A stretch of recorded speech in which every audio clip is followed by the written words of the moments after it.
पाकिस्तान के डीजीआईएसपीआर ने Peshawar core headquarters में एक इंतहाई अहम तरीन प्रेस कॉन्फ्रेंस की।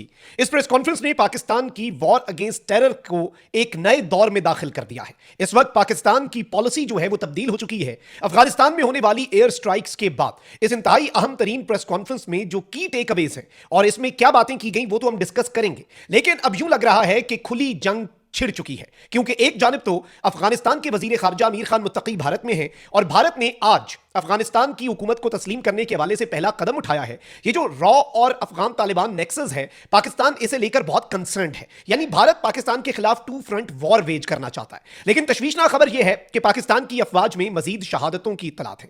डीजीआईएसपीआर की प्रेस कॉन्फ्रेंस के दौरान ही एक खबर आई है अफगानिस्तान से जवाबी हमले की। 11 मजीद शहादतें और इंतहाई तशवीशनाक तरीन डेवलपमेंट्स हैं जो आपके सामने रखनी है। लेकिन उससे पहले अगर अभी तक आपने इस वीडियो को लाइक नहीं किया तो लाइक जरूर कर दें और कमेंट सेक्शन में पाकिस्तान जिंदाबाद का नारा भी आपने लाजमी कमेंट करना है। चैनल को सब्सक्राइब नहीं किया तो सब्सक्राइब भी कर लें ताकि आने वाली वीडियोस भी आप तक पहुंचती रहें। नाज़रीन इकराम, पाकिस्तान के डीजीआईएसपीआर लेफ्टिनेंट जनरल अहमद शरीफ चौधरी ने, वैसे यूजुअली जो प्रेस कॉन्फ्रेंसेज होती हैं वो जीएचक्यू रावलपिंडी में जो आईएसपीआर का डायरेक्टरेट है वहां पर होती हैं, लेकिन डीजीआईएसपीआर ने ये press conference Peshawar core headquarter में की। इसकी इंपॉर्टेंस ये है कि जो क्रॉस बॉर्डर टेररिज्म है अफगानिस्तान वाली साइड से, उससे जो सबसे ज्यादा इंपैक्ट हो रहा है सूबा और जो फर्स्ट लाइन ऑफ डिफेंस है वो हमारा सूबा खैबर पख्तूनख्वा है। इसमें जब डीजीआईएसपीआर से स्ट्राइक्स के हवाले से सवाल पूछा गया तो डीजीआईएसपीआर ने ना तो कंफर्म किया इन स्ट्राइक्स को ना ही डिनाई किया। यानी लास्ट नाइट जो काबुल में मुबैना तौर पर पाकिस्तान की तरफ से एयर स्ट्राइक्स हुई, कुछ पुरस्कार तैयारे गए, फाइटर जेट्स गए, उन्होंने स्ट्राइक की, कार्रवाई डाली काबुल में 2 जगहों पर, फिर उसके बाद पत्तिका सूबा और खोस्त और जलालाबाद। अब इस वक्त नाज़रीन इकराम मैं आपको यह बताऊं कि डीजीआईएसपीआर ने इसके ऊपर जवाब क्या दिया। यह जवाब बड़ा इंपॉर्टेंट है और इसमें ना तो उन्होंने एक्सेप्ट की रिस्पॉन्सिबिलिटी ना ही उन्होंने इस पर यह कहा कि हमने ये नहीं किया। और डीजीआईएसपीआर ने कहा कि पाकिस्तान की आवाम की जान और माल के तहफ़्फ़ुज़ के लिए जो जरूरी इक़दाम किए जाने वो किए जाएंगे और किए जाते रहेंगे। यानी हमने जो कुछ भी किया वो अपनी आवाम के तहफ़्फ़ुज़ के लिए और आइंदा भी करेंगे। और डीजीआईएसपीआर ने कहा कि अफगानिस्तान हमारा बरादर इस्लामी मुल्क है और हमारा उनसे सिर्फ एक मुतालबा है कि अफगानिस्तान को दहशतगर्दों की आमाजगाह ना बने दें। हमारे वज़रा भी वहां गए और उन्हें बताया कि भाई दहशतगर्दों के सहूलतकार यहां पे मौजूद है, ये एविडेंस है, अब भी अगर आप कार्रवाई ना करें तो फिर तो सवाल उठता है। उन्होंने कहा कि अफगानिस्तान में मौजूद भारतीय प्रॉक्सीज की जानिब से दहशतगर्दाना कार्रवाइयां की गई। अफगानिस्तान पाकिस्तान के खिलाफ दहशतगर्दी के लिए बेस के तौर पर इस्तेमाल हो रहा है, इसके सबूत और शवाहिद मौजूद हैं।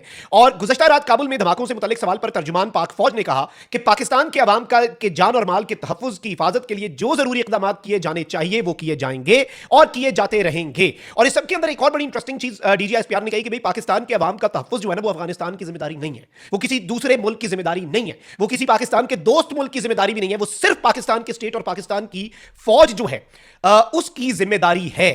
इससे ज्यादा सेल्फ एक्सप्लेनेटरी स्टेटमेंट और हो नहीं सकती थी। डिनाई और एक्सेप्ट किए बगैर पाकिस्तान ने अपना मौक़िफ़ जो है वो बहुत ज्यादा क्लियर और वाज़ेह कर दिया। फिर डीजीआईएसपीआर की प्रेस कॉन्फ्रेंस के अंदर एक और इंपॉर्टेंट पार्ट ये था कि खैबर पख्तूनख्वा में दहशतगर्दी है, इसके पीछे सियासी और मुजरिमाना गठजोड़ है, एक टेरर पॉलिटिकल क्राइम नेक्सस है, स्मगलिंग माफिया इन्वॉल्व है। और फिर खैबर पख्तूनख्वा के अंदर होने वाले ऑपरेशन के हवाले से डीजीआईएसपीआर ने ब्रीफ किया और बाकी तमाम तर चीजें। और ये खैबर पख्तूनख्वा में खड़े होकर बातें करना, आई थिंक इसकी इंपॉर्टेंस बहुत ज्यादा बढ़ जाती है। बट मैं इससे भी ज्यादा जो अहम चीज है उस पर आता हूं। आपको पता है नाज़रीन इकराम के कुरम के अंदर और एक जो साइड है वहां पर जो एक अफसोसनाक हमला हुआ जिसमें एक लेफ्टिनेंट कर्नल, एक मेजर समेत 11 जवानों ने जामे शहादत नोश किया। उसके बाद फिर एक डीआई खान के अंदर एक मेजर शहीद हुए और वो जो मेजर हैं उन्होंने 7 खारजियों को वासिले जहन्नुम किया तने तनहा और फिर शहीद हुए।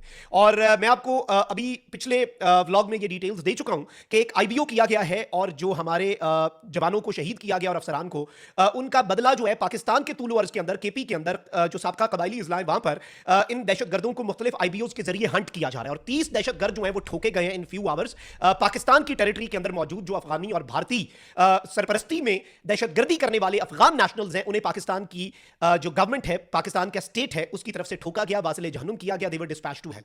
मैंने आपको पिछले ब्लॉग में भी ये बात कही थी और जो हमारा अंदाजा है, जो हमारी अंडरस्टैंडिंग है, जो हमने मुख्तलिफ इंटेलिजेंस सोर्सेज से गुफ्तगू की है, उसमें भी ये चीज हमें समझ आई है कि भाई इसका एक शॉर्ट टर्म इफेक्ट तो ये है कि टीटीपी और ये जो खारजी हैं ये दहशतगर्दी की कार्रवाइयां बढ़ाएंगे और अफगानिस्तान की जो अपनी इनकी हुकूमत है अफगान तालिबान, वो तो इनकी सपोर्ट करते हैं इन्फिल्ट्रेशन अटेम्प्ट्स में। कितनी दफा हमारी फौज ने पकड़ा है कि भाई वो वहां से फायरिंग करते हैं ताकि हमारी फौज एंगेज हो और यहां से टीटीपी के खारजियों को ये एंटर करवाएं। ये तो खुद एंटर करवाते हैं।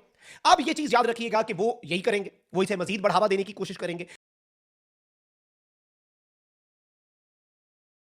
उस साइड से टीटीपी को मजीद क्लीन चिट, पहले भी क्लीन चिट ही थी, अब तो रॉ गठजोड़ भी है। अमीर खान मुत्तकी जो इंडिया गया भाई, उसके साथ जीडीआई जो अफगानिस्तान की इंटेलिजेंस है उसके एहलकार सिफारतकार बन के गए हैं, डिप्लोमेट्स बन के गए हैं, और यूएन से इन्होंने क्लियरेंस इसलिए ली इस दौरे की। 6 रोजा दौरा, इतना लंबा दौरा, और यहां पर जी वो तस्लीम कर रहे हैं, इंडिया एम्बेसी बना रहा है, काबुल में एंट्री दे रहा है, रॉ की वापसी हो रही है अफगानिस्तान में, फुल फ्लेज पहले भी थी और पिछले कुछ सालों में भी थी, लेकिन अब फुल फ्लेज तरीके से तालिबान की सरपरस्ती में। तो ये सब कुछ तो होना है, बट अब एक नया नॉर्मल पाकिस्तान ने वॉर ऑन टेरर के खिलाफ, जो पाकिस्तान की जंग है, जो पाकिस्तान की वॉर ऑन टेरर है, बेसिकली उसमें पाकिस्तान ने एक न्यू नॉर्मल जो है वो लॉन्च कर दी। ये न्यू नॉर्मल क्या है कि भाई हमारी सरजमीन के खिलाफ एक्शन लोगे, हम तुन के रख देंगे और हम फिर कार्रवाई करेंगे। अब ये जितनी कार्रवाइयां करते हैं, ये जितनी कार्रवाइयां बढ़ाएंगे, तो क्या ये स्ट्राइक्स रुक जाएंगी? हमने तो इन स्ट्राइक्स जो हैं उन्हें एक्सेप्ट ही नहीं किया, जिसने भी किए हैं आप लोग देखते रहे, और पाकिस्तान के साथ पूरी दुनिया ऑन बोर्ड है, ये याद रखिएगा। ये जो अफगानिस्तान की गवर्नमेंट है उसने अपने मुआहदों की खिलाफवर्जी की है। लेकिन अब जो एक तीरा वैली है, याद रखिएगा, तीरा के अंदर एक पूरा पॉलिटिकल क्राइम नेक्सस है, स्मगलिंग का और ड्रग्स का एक बहुत बड़ा, और ये स्ट्रॉन्ग होल्ड समझा जाता है, और यहां पे पुष्ट पनाही जो है वो बड़े लेवल पर होती है। तीरा के ऊपर एक अलग से व्लॉग किया जा सकता है। लेकिन अफसोसनाक खबर यह है कि एक अटैक किया गया है टीटीपी की तरफ से हैदर कंडाओ मिलिट्री पोस्ट पर, और ये तीरा वैली के अंदर थी, और इसके अंदर जो इनिशियल इंफॉर्मेशन है वो ये है कि 11 जो जवान हैं पाकिस्तान की बहादुर अफवाज के, उनको शहीद किया गया है इस बुज़दिलाना हमले में। और इसमें मैं आपको ये बताऊं कि ये मिडनाइट में जो आईएमपी है, Ittehad Mujahideen Pakistan, something like that, it is basically a proxy for TTP. ये टीटीपी का ये एक दूसरा रुख है, इसने इस अटैक की रिस्पॉन्सिबिलिटी जो है वो भी क्लेम की है। अब इस सब में मैं आपको ये बताऊं कि जो हमारे पास इंफॉर्मेशन है वो ये है कि मैदान एरिया है तीरा वैली का, उसमें हैदर कंडाओ पोस्ट है एरिया में, उसमें बेसिकली ये एक एक्शन हुआ और 11 जवान जो हैं वो लड़ते हुए उन्होंने जामे शहादत नोश किया। They were martyred in action against the terrorists. और इस वक्त इन दहशतगर्दों को मैं आपको यह भी बताता जाऊं कि पाकिस्तान का एरियल असॉल्ट ऑपरेशन जो है वो शुरू हो गया है, और सेवरल गनशिप हेलीकॉप्टर जो हैं, अटैक हेलीकॉप्टर जो है वो पाकिस्तान की आर्मी एविएशन के इस वक्त एक्टिव हो चुके हैं। एसएसजी कमांडोज जो हैं they are on their way. इस वक्त ये ऑपरेशन चल रहा है, और इस वक्त जहां से, जिन पहाड़ों से ये दहशतगर्द आए थे, ये खारजी आए थे, अफगानिस्तान वाली साइड से ही वैसे आए थे, वैसे तो हमने अफगानिस्तान में भी रंदा फेर दिया, लेकिन जिन माउंटेन्स पर ये वादी तीरा में मौजूद थे, वहां पर इस वक्त गनशिप हेलीकॉप्टर्स, पाकिस्तान आर्मी के ड्रोन्स और पाकिस्तान आर्मी के एसएसजी कमांडोज जो हैं वो इस वक्त इन्हें हंट डाउन कर रहे हैं, इन बुज़दिलों को, और इन्हें ठोका जाएगा। They will be smoked out, और तमाम जो दहशतगर्द हैं जब तक उन्हें यहां से मिटाया नहीं जाता, जिस तरीके से 30 वहां पर ठोके गए, बड़ी तादाद में जितने हुए उन सबको मारा जाएगा। बट दिस इज इंपॉर्टेंट, ये जो हमला है इसकी अहमियत जो है उसे आप समझें, और अहमियत से भी ज्यादा ये खबर किस टाइम पर आ रही है, डीजीआईएसपीआर की प्रेस कॉन्फ्रेंस के दौरान, तो आई थिंक इसकी भी इंपॉर्टेंस जो है वो हमें नजर आ जाती है। कमेंट सेक्शन में राय का इजहार जरूर करें, अपना बहुत ख्याल रखें। अल्लाह निगहबान, पाकिस्तान जिंदाबाद।